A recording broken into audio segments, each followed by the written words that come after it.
সান মারিনোর বিপক্ষে প্রীতি ম্যাচ খেলবে বাংলাদেশের জাতীয় ফুটবল দল। এটি হবে ফিফা টায়ার 1 আন্তর্জাতিক প্রীতি ম্যাচ। আগামী 5 জুন হবে খেলা। বাংলাদেশ ফুটবল ফেডারেশন সংবাদ বিজ্ঞপ্তিতে বিষয়টি নিশ্চিত করেছে।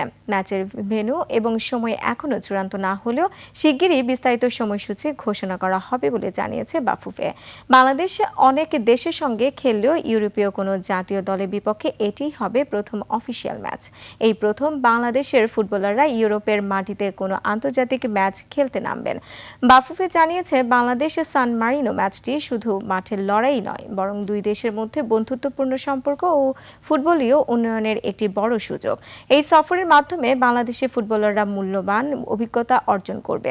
ভবিষ্যতে এশিয়ান কাপ বা বিশ্বকাপ বাছাই পর্বের ম্যাচে কাজে লাগবে বলে আশা বাফুফের। ফিফা র্যাঙ্কিংয়ে সান মারিনো বাংলাদেশের চেয়ে বেশ পিছিয়ে। র্যাঙ্কিংয়ের সর্বশেষ 211 নম্বর স্থানটি সান মারিনোর আর বাংলাদেশের 181তম।